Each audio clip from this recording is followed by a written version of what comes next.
Okay, we're ready to get going here. We're just going to get started. And welcome. We're here at UBN. Me and Chuck are here taking a lunchtime break.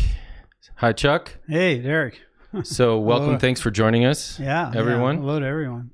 So this is a bit of a personal thing that we just wanted to share. We've been doing some discussing and reading of the ordination of the 12 apostles that I came up to know in my Catholic background as, the Beatitudes. Some of those teachings are marching orders as disciples almost, or the expectation of the code of conduct and how we perform our ministry and what we actually teach to each other. Yeah. So I don't know if you have something to set the stage for us too on that. Yeah, well, this is a very profound moment. This cat walking on the table here. And there it is. But as the midwayers say, they describe this as the master's personal commission to those who aspire to represent him in the world. So I think many of us, after having studied the Urantia Book to a greater or lesser extent, we do have that aspiration. We grow to love Jesus from reading about him and reading about his life.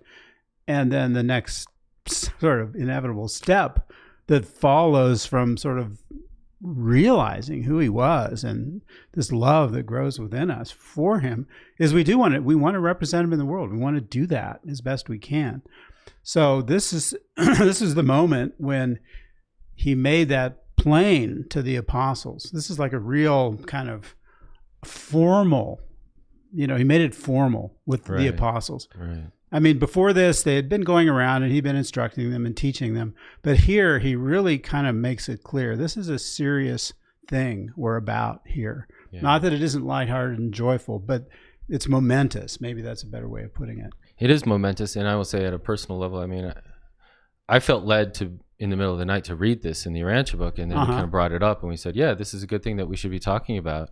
Yeah. And just for the simple fact that me personally, maybe you guys at home too, is that we're in a bit of a momentous time too for everyone, spiritually, culturally, societally, everything. Is that what is our advice? What can we give advice to others and to ourselves that's more reflective of universal truth that empowers people with self-confidence to move forward? And so this is something that, I don't know, maybe it was just like a signal in my head that said, okay, read this again and keep going over it, because I feel now that I have a deeper understanding of these teachings and why they are true and why they are meaningful and so powerful and can save you, but also the challenge for everyone to accept it as truth in its simplicity and also its counterintuitiveness.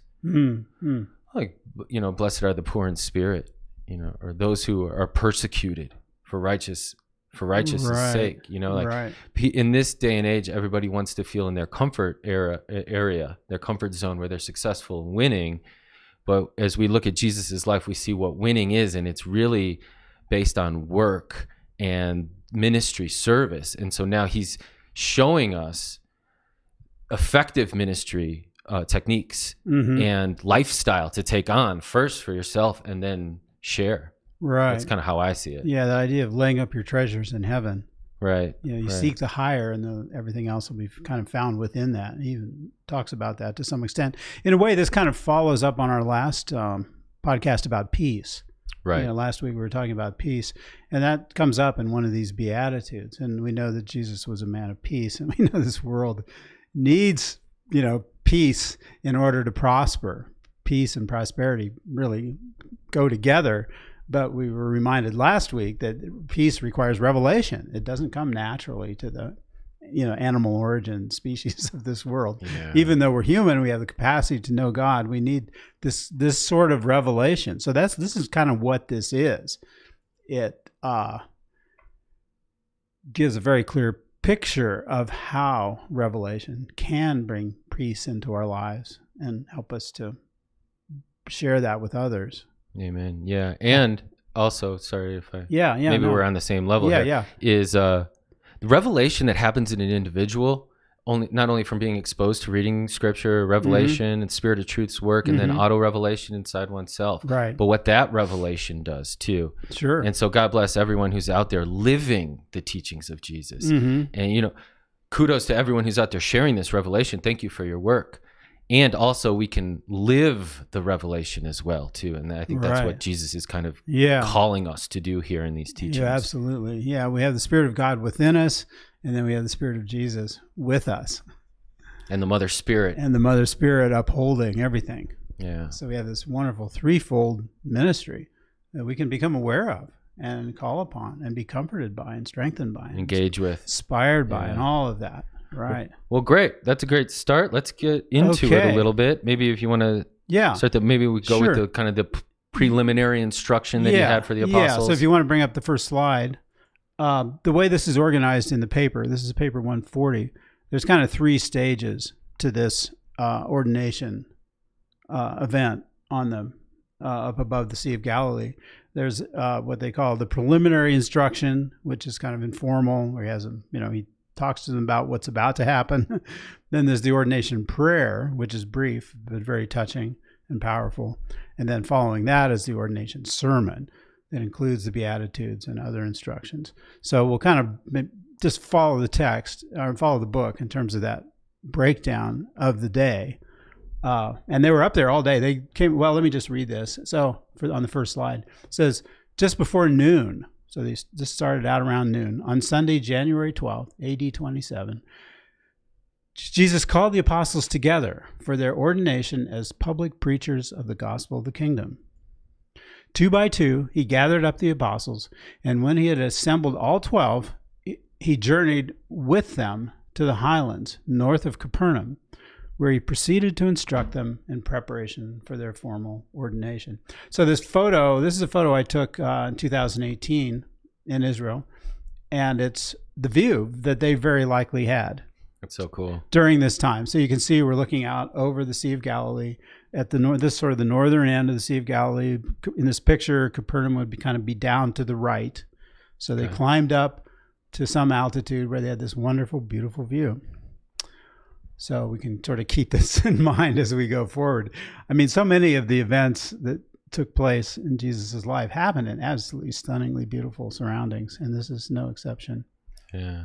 Thanks for sharing that picture with us and that quote. Yeah, and there's a church there now, the Church of the Beatitudes. Oh, that's right. We were talking about that. It was built on what is believed to be the location of this so-called Sermon on the Mount. One thing we should mention, though, before we go too far, there's some confusion in the comparing the Bible version to the Urantia Book version. Right. In the Bible version, it's like a speech to the multitudes. Oh, right, like Life of Brian. Right. Anybody's seen Life of Brian? Yeah. You're familiar with that scene. Right. And a lot of the artwork of this reflects that. And in Matthew, we were just looking at that last night. It's something about the multitudes. Jesus speaking to the multitudes. Okay, well, he's not speaking to the multitudes. He's just speaking to the apostles. This is actually a very private event. Yeah, and we even get to the point where everything about taking a knee is going on. It becomes even that type of thing of taking a knee around Jesus. But then also it has that's a different calm has a different levels to it. But there is we talk about ordaining and ordination. Right. There's seriously, it's like becoming knighted. Kind of like that. And that's right. You're dedicating your life to a purpose. Absolutely. And it's like a rite of passage. In that sense. There's a formal recognition of that, as we'll see. Yeah.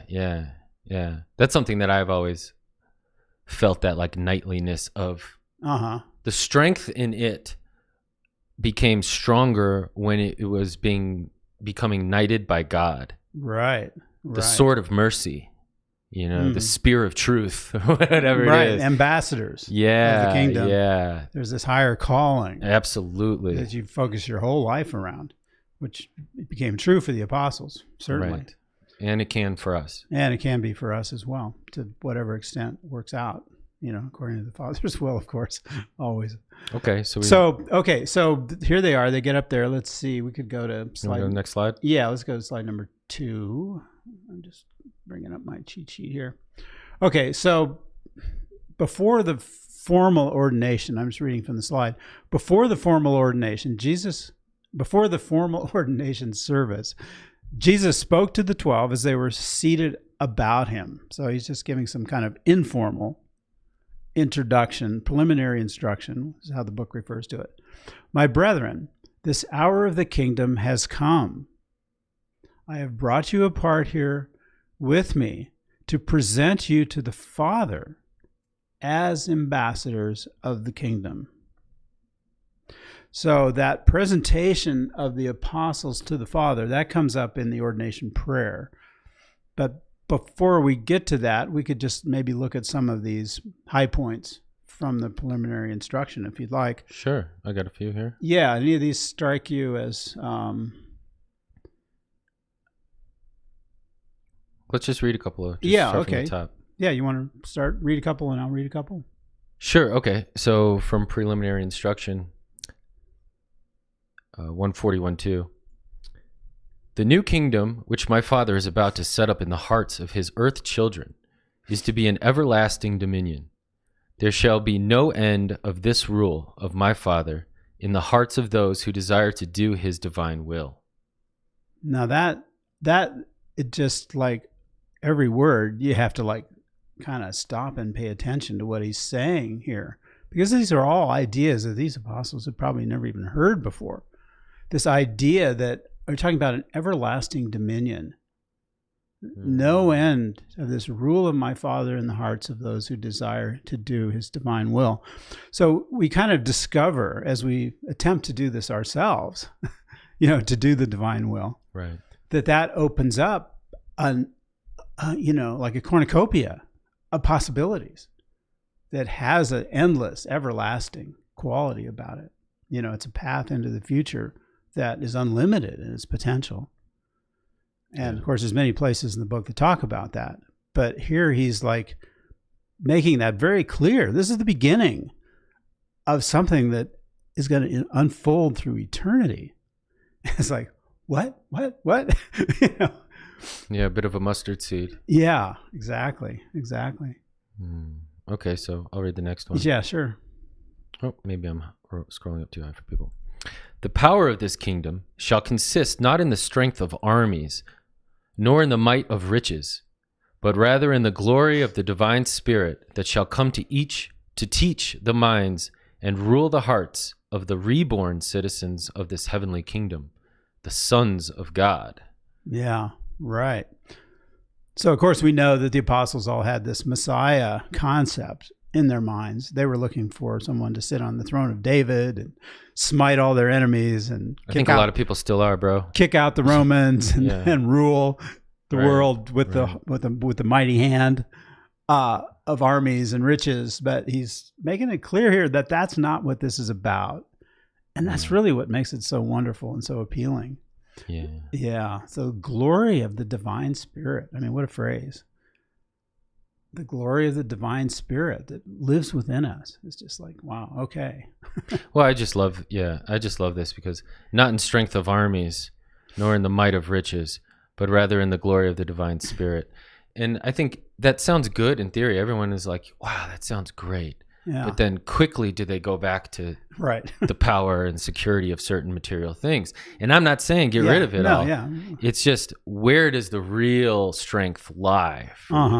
That's kind of as we were talking about, lay up your riches in heaven. Right. I mean, we got day-to-day life to deal with on this planet. Yeah. The ruthlessly practical demands of living. That's one of the ways the book describes it. And there's no escaping that. But to always keep in mind that there is this Spirit and within us that's come to teach our minds and rule our hearts. And it's a rule of love. I mean, that's the thing about it. I mean, he's trying to bridge this gap in the understanding of the apostles, to really convey to them, this is very powerful. This is more powerful than an army. Yeah. Because it rules your heart, but it rules through love. Well, I can also not only appreciate that, but I can relate to the fact of when you have revelation in your life, like the Urantia Book or something like that. Sometimes, for me personally, when I'm communicating complex ideas to friends who aren't Urantia Book readers, or maybe Urantia Book readers but aren't pulling it apart as much, that's the challenge, is you're explaining revelation to someone who hasn't really been exposed to revelation. And that's kind of flipping everything in reality on its head sometimes. Yeah. So for all of us who are exposed to revelation, we might see that challenge. And I encourage us all to be patient with others Mm-hmm. when attempting to convey these teachings and things like that. Right. Because what we're really doing is introducing God Yeah. in a new way with new dimensions. I mean, God is not an unfamiliar term in human culture and civilization. I mean, there's many... But it's charged. But religions talk about God. God is a known reality. Sure. But the Urantia book, but every revelation expands our understanding of God and deepens our capacity to have a relationship with God. So that's where God becomes real, is in relationship. And I mean, that's, I think, sort of what Jesus is talking about here. And of course, the Urantia book is all about that. Right on. Okay, so maybe we should keep moving on a little bit because we're already 20 minutes in. I know. We could go on forever. Maybe if you guys are interested and you want to reach out to me, shoot me your email, and I could forward you along some of these quotes that Chuck put together. You can study from them if you want. or even the slides if you want. Yeah. Okay, so shall we move on in slides? Yeah, go for it. Oh, should I read the next one? Let's see. Your message, is that the one? Number 3. Oh, the kingdom. Will. Okay, the kingdom, right. This kingdom, which you are so soon... Hold on a second. No, we're talking about the next slide. Oh, we're not quite to that. I know, but we're going to be here all day if we read all these. Well, maybe we could set ourselves up for it. I can just read them quickly. Okay. And then you can bring up the slide, and then we'll kind of... That'll be the end of the plan. Okay. Let me just read these. So glad we're so prepared. Everyone. Yeah, right. Well, we got all this material, but it's always more material we have time to cover. Anyway... This one I love. It says, this kingdom, which you are so soon to go forth proclaiming, is the desire of the good men of all ages, the hope of all the earth, and the fulfillment of the wise promises of all the prophets. So this is a culmination. This is like, we're getting the best here. He says, your message to the world shall be, seek first the kingdom of God, his righteousness, and in finding these, all other things essential to eternal survival shall be secured therewith. So this phrase, seek first the kingdom of God, that's just such a powerful and essential foundation instruction for everything. That's step one. That's step one. Seek first the kingdom of God. Let's see, I'll go on. You are not to go hence in the proclamation of the kingdom, saying, it is here, or it is there, for this kingdom which you preach is God within you. And that's corollary. That's essential. So seek first the kingdom of God. Where's the kingdom of God? The kingdom of God is within you. So that puts all accountability and responsibility on the individual to grow in righteousness, for want of a better term. Clean up your house. God's coming over for closer dinner. to God, to become more God-like. Yeah.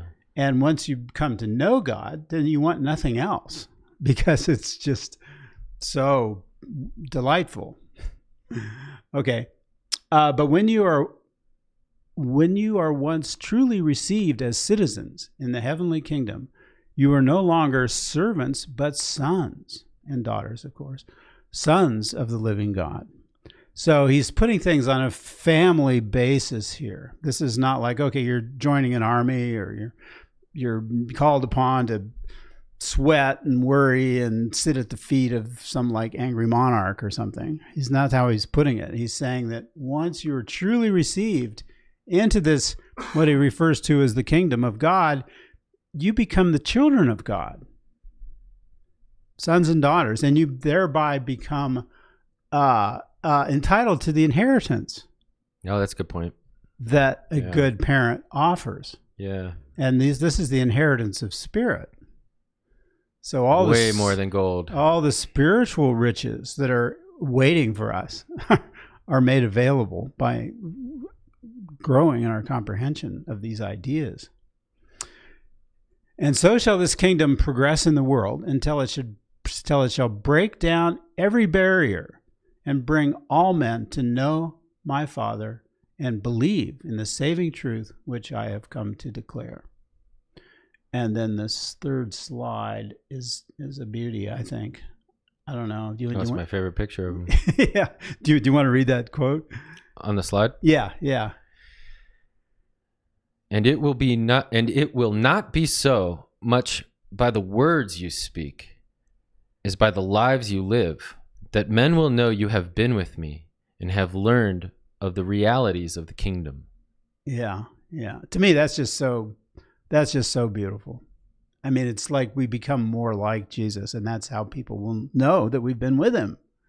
Yeah. It's not about the word formulas or saying it just right or. Well, how about this? Yeah. When you're that way, I know I've been with Jesus, and then like you share that truth with people, but they don't know of Jesus. Mm-hmm. So it's like the spirit of truth that they recognize. Right. Right. Exactly. And that's what's working with them and working with us three: spirit of truth, me, and the other person. Right. Just like right now. Just like right now. Yeah. It's all work in progress. Yeah. It's all a work in progress. But that idea that not by the words, but by the lives you live. So this is a continuing transformation, in other words. This relationship we have with Jesus, inspired from within by God's presence as well. And of course the Mother Spirit, as we mentioned. Anyway, it's a continuing process of growth and transformation. And when people see that, they should be able to see that in you, regardless of what you say. Oh, yeah. Just by your vibe or how you are or how you regard others. Oh, yeah. That's should be the best evidence of that. And also is what makes it appealing and attractive. And they want to, oh, wow, I want to be like that too. You can tell when someone has accountability. It's almost like you can feel their aura, their energy. Yeah, yeah. And not to be superficial, but sometimes you can tell when someone cares about themselves or not too. Themselves as well as others. It is about self-love. Right. And they even feel loved from within. And Jesus, came to restore self-respect of those who lacked it and kind of restrain it of those who had little too much. Uh-huh. But you can almost see healthy self-respect in someone. You can almost feel it. And I think that energy is closer to this Jesus energy of being near Jesus. There's an integrity. Sure. Kind of. Yeah. Integrity, accountability. Right. Sincere honesty, man. Right. And friendliness. And friendliness, sure. Yeah. That's a huge part of it. Well, we have a tendency, like we talked about earlier, how maybe we'll see like huge soldiers or something, very intimidating presence. And there's something of, we value that too because it shows strength and discipline and all that too. But the beauty of Jesus is that he'd be ripped like a soldier, but he got ripped from building boats or whatever. And then you'd think he'd be an intimidating force, and then just smile of glowing light descends upon you. Yeah. And your heart flutters and the burden is eased. And you're like, God bless you, brother, because everything says that you should be a dick. And you're like the kindest, sweetest person. And still strong. It's not a weakness. Right. There's that symmetry in his character that they just marvel at. In the midwares describe Jesus' character. They just like, he was this, but he was that. And he was this, but he was that. Right. There's that symmetry. Yeah. That is so attractive. Yeah, that'd be the topic for a whole nother podcast.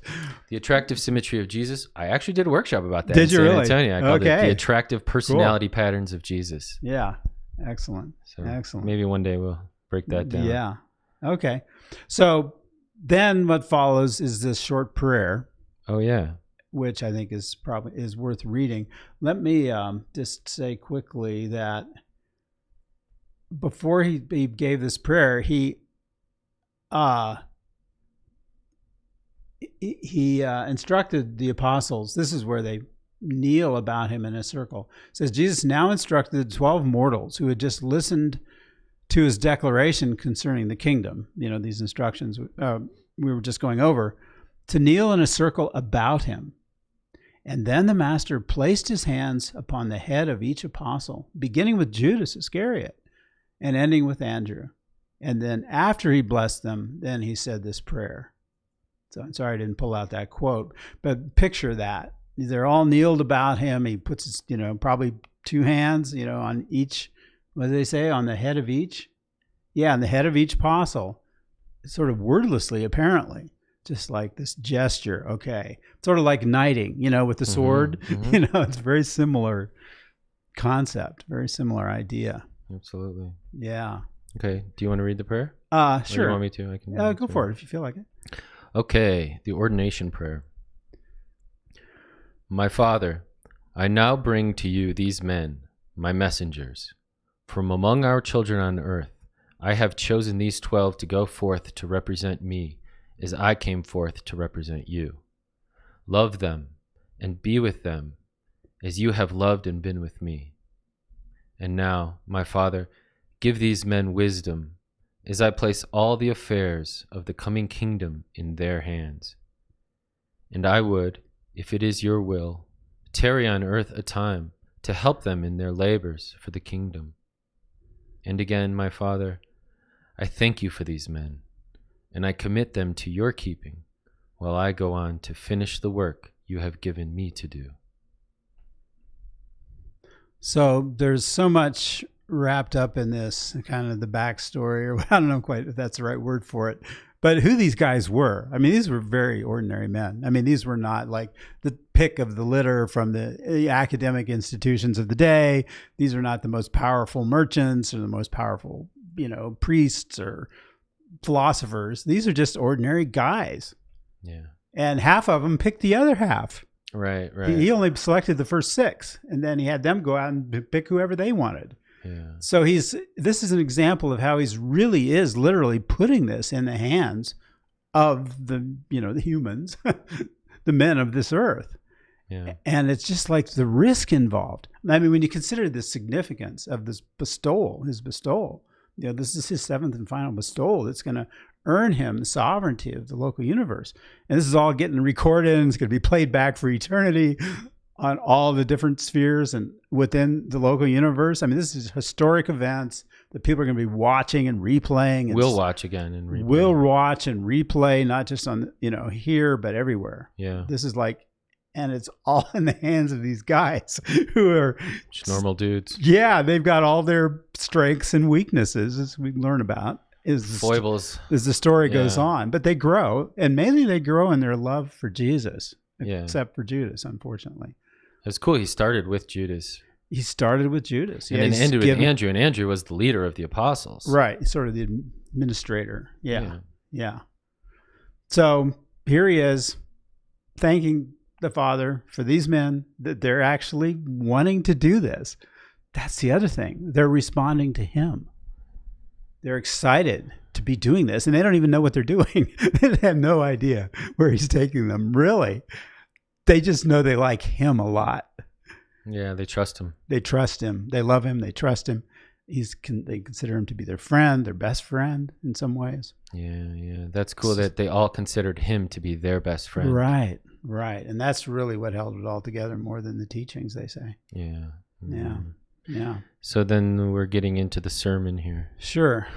Yeah. So let's, we could do the ordination sermon. Yeah, this 4th slide would be the one to bring up here.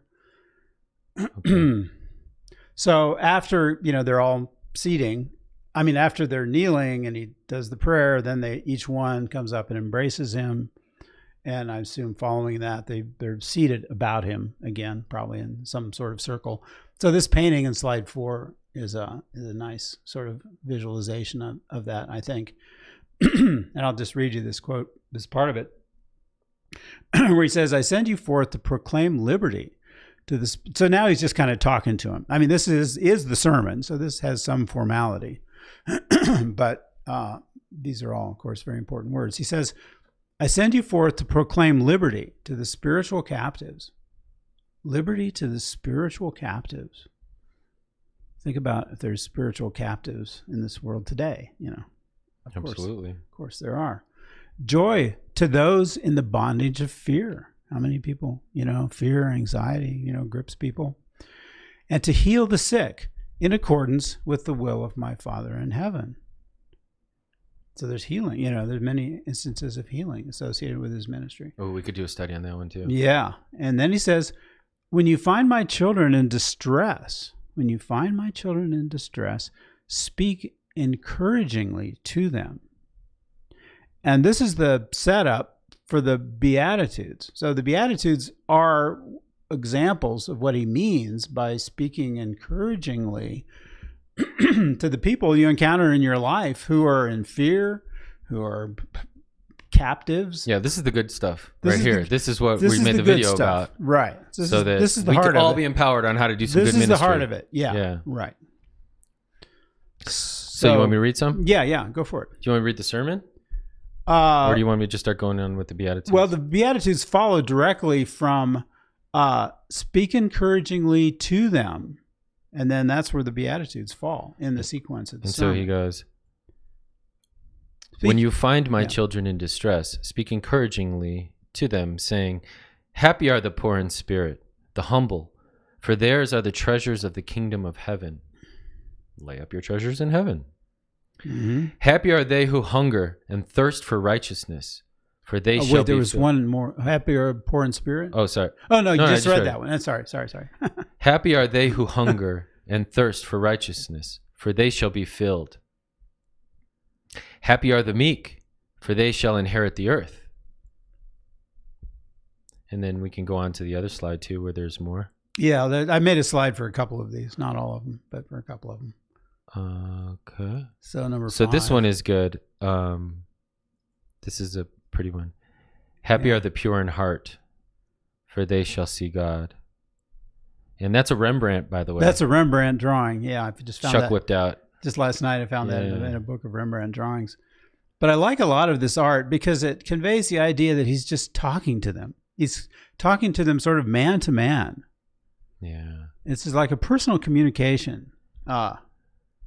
So I like getting a little more of that feeling about these Beatitudes, which I never quite picked up on just by reading the text. Yeah, I love that Jesus represents such a hero, but in a like man-to-man way, because being the blessed recipient of a lot of mentoring and coaches and teachers, like that's not a highly glorified thing, but they are empowering. Like I wouldn't be where I was if it wasn't for some of you coaches and teachers. So God bless you. Yeah. You know, sharing revelation, talking about Jesus. Sure. So like we don't understand how much influence and how powerful and important it is. Those teachers, those parents, whatever it is, where they're sharing wisdom with someone and empowering them to have the respect, the self-respect to be a representative and ambassador of the kingdom. Yeah. Sometimes those little bits, they can change your whole life. Absolutely. Just one little quick, I mean, you've told me some stories like that, and I can think of something. My grandfather can do something. Right. He used to be able to do stuff like that. Right. It's like, oh, okay. No, but you don't forget. Be like, and after that, everything changed. Right. Exactly. Exactly. So this one is just the idea, happy are the pure in heart, for they shall see God. I mean, it's such a wonderful way of putting that. I mean, we worry so much about our animal nature and all the things that go on and our struggles with, our human nature to try and uplift ourselves and be better people and all of that. And he's just putting it in very simple terms here. It just says, look, if you're pure in heart, then you'll be able to see God, right? Yeah. It might be through tears in your eyes, but you'll see him. Right. Oh, tears of joy sometimes. Pure tears. Yeah. Cool. So here's a couple other quotes, right? Yeah, you go on. He goes, happy are they who mourn, for they shall be comforted. Happy are they who weep, for they shall receive the spirit of rejoicing. Right. So, he's saying that people who don't mourn, they don't have any sensitivity. It's almost like saying somebody doesn't care if they don't mourn. But the people who do mourn, who have feelings, and care about other people, then they also shall be comforted because they have that capacity to give and receive comfort. Yeah. And then happy are they who weep. I mean, for they shall receive the spirit of rejoicing. Yeah. I mean, it really goes together. The depth of your ability to feel determines your capacity to receive. Yeah. Yeah. Paula and I talk about that all the time. Yeah. Because she always, she thinks about Jesus and she says her heart swells, and she just can't help it. There's just so much love there that it just takes over. Right. So, but sometimes that can be viewed as weak. Oh, you're a crier. Or, there's work to do. But I think taking the time to appreciate the love of God and love of the Master and what that's doing to you, that's something worth taking some time and being thankful about. And if you got to shed a few tears, man. Or look at what's going on. Let those be the goggles that you see God through, because those pure tears are reflective of heart energy also. And we know God has those feelings too. Right. He also, in a sense, weeps. He shares all our experiences. He goes through our experiences with us. People ask, well, how could God be good if there's all this evil in the world? Well, the way that God expresses his goodness in relation to that is by sharing those experiences with us. Mm-hmm. With all the same depth of concern and everything else. Yeah. And it's through that then we're able, it's an evolutionary scenario here. That's the whole point of these worlds like this one, is that it's created. I mean, that we're ascending through imperfection and achieving our capacity to recognize divinity and become more like the goodness of God. And the only way to do that is through experience. So he's with us and in us through all of everything that happens in our lives, good and bad. And here's another, I just want to show another slide that you had, happy are the pure in heart. But just as an idea, just so that people can see the first one that you showed for me. So people see, the apostles gathering around him on that rock with the Sea of Galilee in the background. It's just nice to... number 6? No, it was 5, but we replaced it eventually. Oh, right. But just so that people can kind of see. Yeah, you want to bring that one up too. That's cool. Happy are the pure in heart, for they shall see God. Right? Yeah, yeah. So that's nice. And then I guess that is 6. Sorry. Or happy are the peacemakers is what we have. Yeah. And happy are the merciful, for they shall obtain mercy. Okay. But then 6, yeah. Which I might not have. Do you have 6? The peacemakers? Yeah.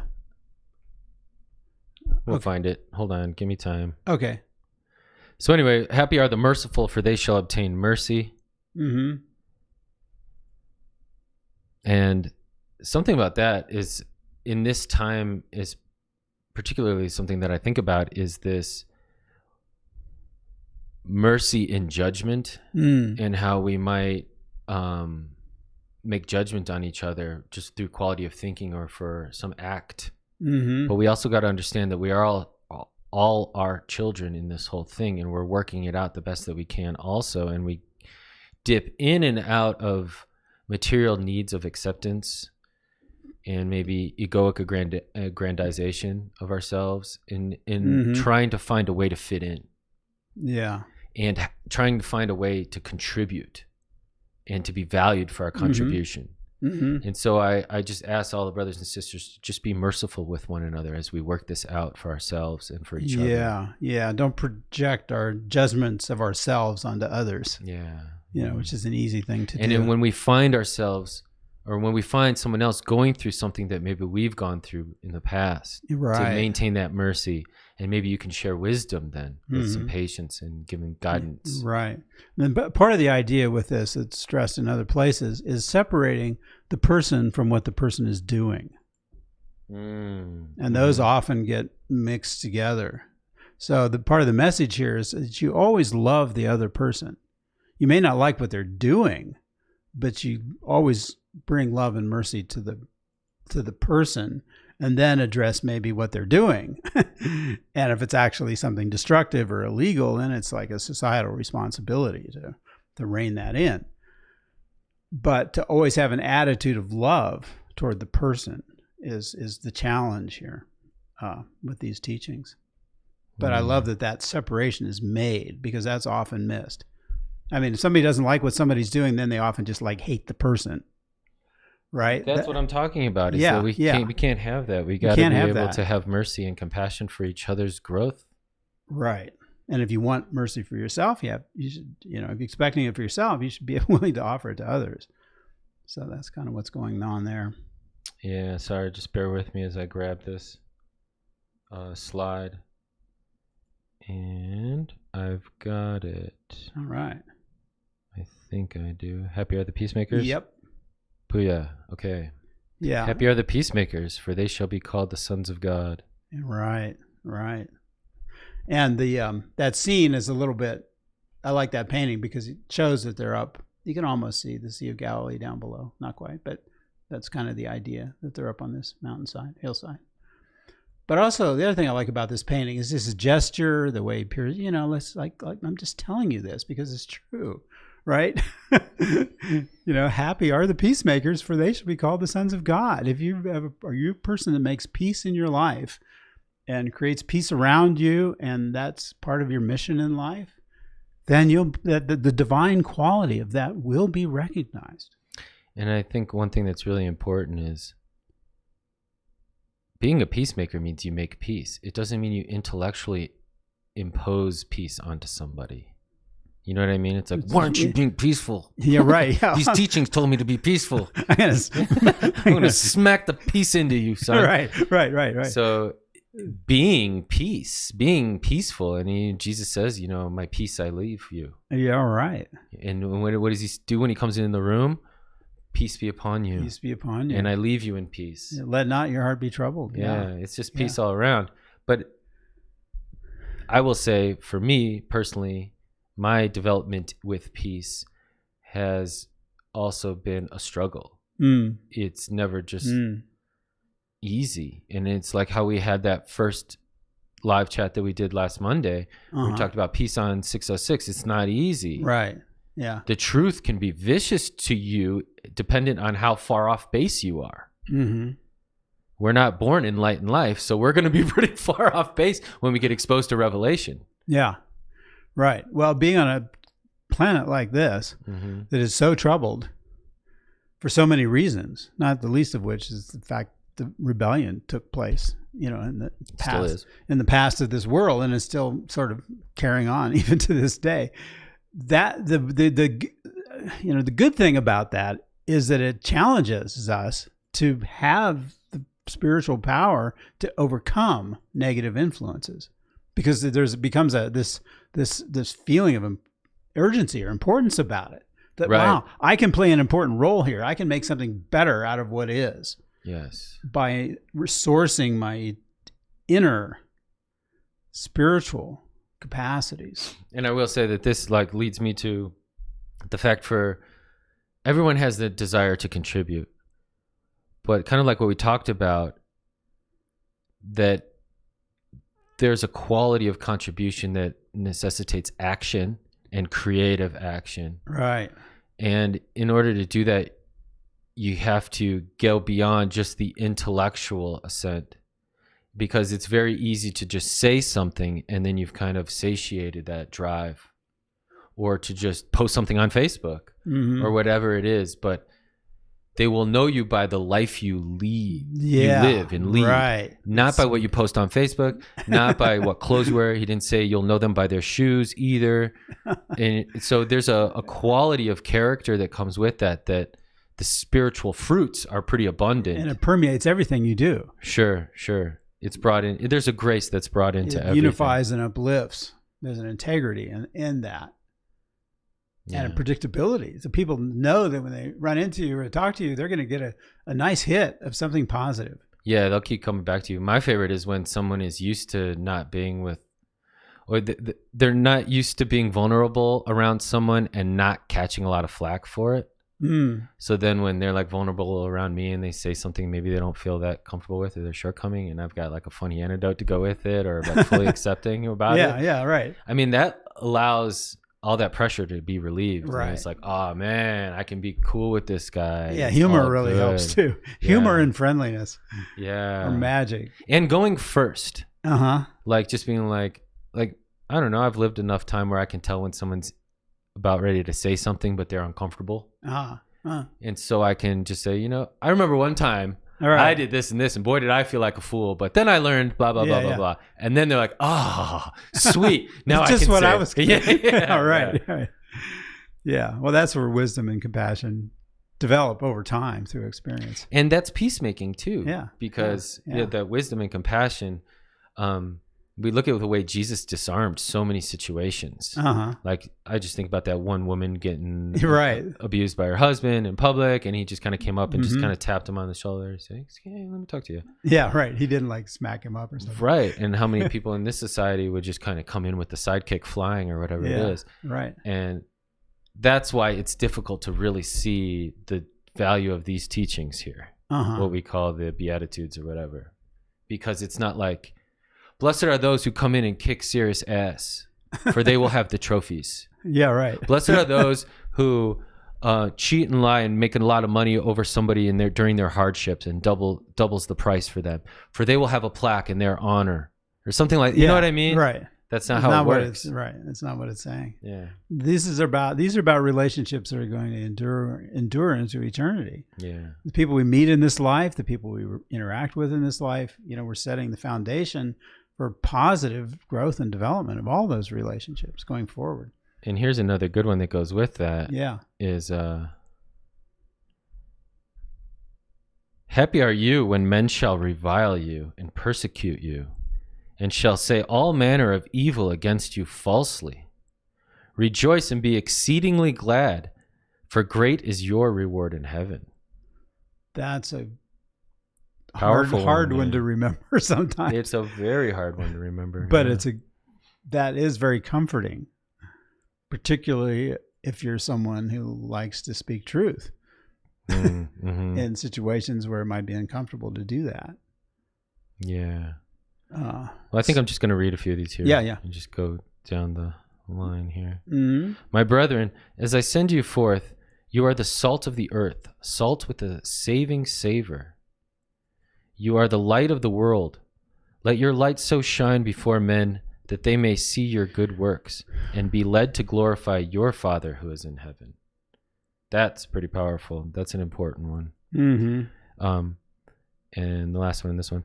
I say to you, love your enemies, do good to those who hate you, bless those who curse you, and pray for those who despitefully use you.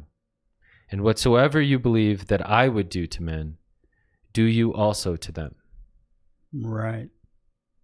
So, and again, in that he's saying you don't have to love what your enemies are doing. Right. You don't have to like the fact that somebody hates you. Right. That's not what he's saying. But he's saying love your enemies in spite of what they're doing. Right. That doesn't mean you have to hang out with them. Doesn't even mean necessarily you have to hang out with them. Right. But the point there is to try to transform your enemies through love. To do something positive. In other words, have something positive to offer to those who hate you. Have something positive to offer to those who curse you. They probably don't even know you. Who knows what's going on with them? You have no idea what's going on with people when they express strong negative emotions. It may not have anything to do with you, but it's coming up in them. And if you can sort of contain that and let it roll off, right? Put up like a positive aura, and they see that, then there's an opportunity to create a change, to add to the good in the world, rather than just getting into conflict. Yeah. Because the typical reaction in these scenarios is to become defensive and to escalate. Sure. To try to fight back and add more negativity on top of the negativity that's coming at you. And that never ends well. No. Well, it's a selfish way to I want to get this out so I know that I got it out. Yeah. Even though it's not the right timing. It's not the time to push on when someone's already in defense. Yeah. Right. But that comes with wisdom. Right. So there's an art to this. Right. It can be learned through practice and holding these principles in mind. Okay. So this seventh slide here we have, you are commissioned. Yeah, that's a good one. Okay. So he says, you are commissioned to save men, not judge them. At the end of your life, you will all expect mercy. Therefore, do I require of you during your mortal life that you show mercy to all of your brethren in the flesh. So this again is Like echoing some of the things we've talked about already, but love being the guiding principle behind all of this. Knowing that we are loved by God and that we have the opportunity to know that love and to share it, express it, bring it more into the world where it's so badly needed. Yeah. Well, let's read a couple of these quotes here. I'll read it. Because I think we got to get moving. There's only a couple more here. So these are some of the comments that then follow from after the Beatitudes. Okay. So Discern the truth clearly. Live the righteous life fearlessly. And so shall you be my apostles and my Father's ambassadors. You have heard it said, if the blind lead the blind, they both shall fall into the pit. If you would guide others into the kingdom, you must yourselves walk in the clear light of living truth. Right. He doesn't just say truth, he says living truth. Yeah. Which kind of puts all of this on another plane of experience. These are living realities. I mean, the presence of God is a living reality, not just a theological concept or an invention of religion or something like that. You know, these are actual living realities that are present with us. Well, that's so important because that's like what we were just talking about of when you recognize the value in an individual. Like we were just talking about this accountability, this peace. This, it's because they lived the truth. They're living the truth, you know, and so you recognize truth when you hear it. Yeah. And when you see it. Right. They've tested it out in their own experience and can speak with the confidence, the authenticity and authority of experience. Like, I tested this, it works. Check it out. Okay. In gaining an entrance into the kingdom of heaven, it is the motive that counts. My Father looks into the hearts of men and judges by their inner longings and their sincere intentions. And just to the next one, for us, by their fruits you shall know them. Right. But I think it's important to, if we're going to be like God, or at least attempt to be like God, that we look at how he's judging others and discerning them by their intentions in their hearts. Because we really don't know. Yeah, I know. I mean, you see a lot of what looks to us like bad behavior, but what's really the motive there? Maybe there's, who knows? We can't see that. We can't judge that. Yeah, you got to give them the benefit of the doubt. That's why you just have to love the person and let it be a work in progress to where there may be a transformation can begin in them as well. Yeah. If there's any way to suggest that possibility, that's far better than just getting into some kind of what ends up being a bitter confrontation where you just go away mad and everybody's mad and then it just gets, you know what I mean? It's a virus. Yeah, right. Or what do they say? Anger is like hurling a stone into a hornet's nest. Yeah. Okay, so here's our last slide here. Never before had the apostles heard Jesus speak in this way. Yeah. So this was like a new experience. This is a new, And for he had talked to them as one having supreme authority. They came down from the mountain about sundown, but no man asked Jesus a question. So later on, of course, they did have discussions, but this had made a very profound impact. Yeah. Just not only what Jesus said, but the way he said it. They'd never heard him speak in this way. He talked to them as one having supreme authority. So he's letting, a little bit more of his true nature come through on this occasion, so that they could begin to be impressed by the significance of what they're being called upon to do. Even though on the one hand, it seems so simple to just teach sonship with God. I mean, that just seems like such a simple idea. It's so profound in its implications for the future of the planet and also the recognition of the sovereignty of God and all of that. It's just so, this is the beginning of something that's totally transformative, not only of this world, but the whole universe, in a sense. Absolutely. And here it is with these guys sitting out on this hillside, Yeah. Well, I mean, it's like us guys sitting over here. Yeah, us guys now. Reading girls and and guys and whoever's interested in these things. Yeah, and I just think it's important to just be, patient with this whole development with all of us, Sure. And it's easy to jump into by the fruits you shall know them. But how about where are your fruits too? Remember that always. Right. Check your fruit bowl first. right. Yeah. Well, the way that comes up in context is that works both ways. If someone has evil in their heart, you'll see it in their fruits. Or if someone has love and goodness in their heart, then you'll see it also in their fruits. I think that's also relevant to, or it's all related to the level of truth discernment by an individual in their alignment with spirit. Because you might not be able to be as wise as serpents and harmless as doves if you haven't developed in your spirit of discernment as to what is reflective of universal reality, as Jesus is teaching here. It seems counterintuitive and upside down on this planet. Yeah. So you maybe have read some really slick things, or even started reading the Urantia Book or read the Urantia Book or whatever, and you can feel that you're at a level where you can judge people based on their fruit.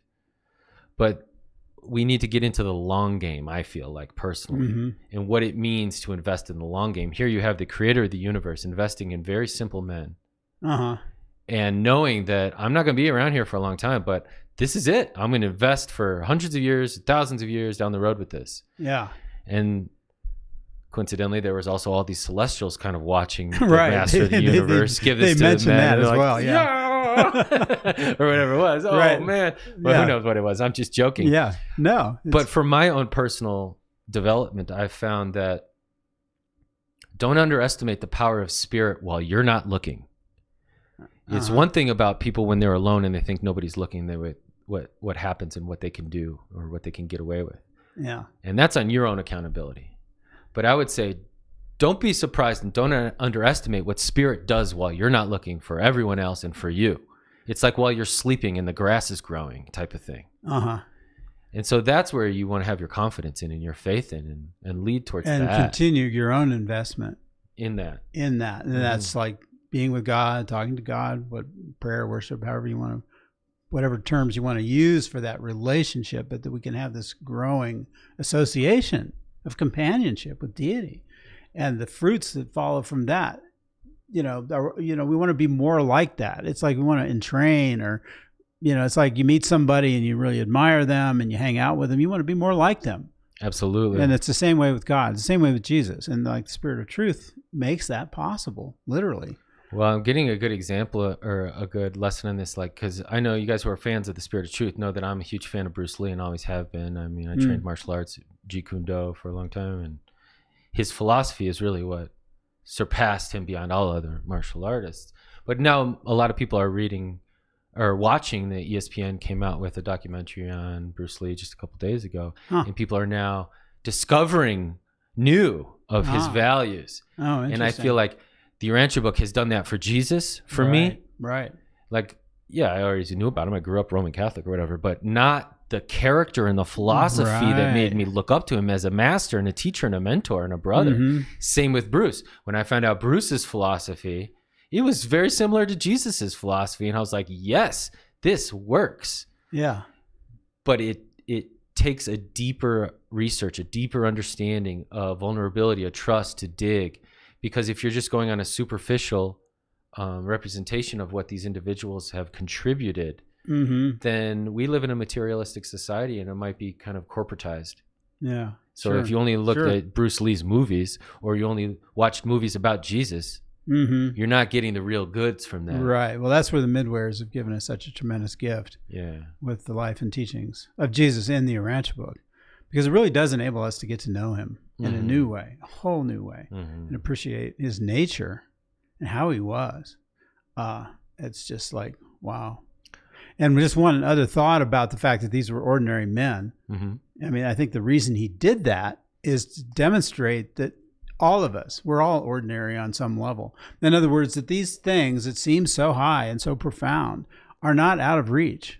Yes. For anyone. Yes. Or even like the Alphaeus twins. They were included in the 12. Yes. Right? They were like big intellectuals, but they were very strong in their hearts. Yeah. And they were just a wonderful presence. They would help with the crowds. They would do things that the other apostles, earnest and sincere. Yeah, just very earnest and sincere, and very appealing to the ordinary people of that day. Well, I would say there's a lot of value in people who just volunteer and show up with a good attitude. I'm gonna hire you, man, over like whatever your title is or whatever you think of yourself. Right. It's like we can mold the attitude into doing great work, but the attitude is what's so important, what you're bringing there. That underlying desire. Yeah. Right. And that's where those Beatitudes come in. Beatitudes. The being, Have a good the attitude of your beatitude. being. Yeah, The yeah. attitude of your being. Well, thank you, Chuck, for sharing Yeah. all this great work. Sure, sure. As always, Likewise. Thanks for it's putting been it great all working together. with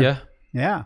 And thank you guys for joining us. I hope you had a great little lunch break. We're going to get back to more work. Plenty of books to send out all over the world. Plenty of research to do. And plenty of ministry to share and love to share. So I hope you guys all share love with each other. And even those who maybe aren't sharing love with you. There's the next challenge. Yep. So here's the next pull-up and push-up exercise. Let's be loving. Let's show compassion and mercy while we're working this out together. And we can always be friendly. And we can always be friendly. And we can always teach that God is friendly. That's it. All right, Chuck, bless you. Okay. Bless you guys. Take care, y'all. Sure enough.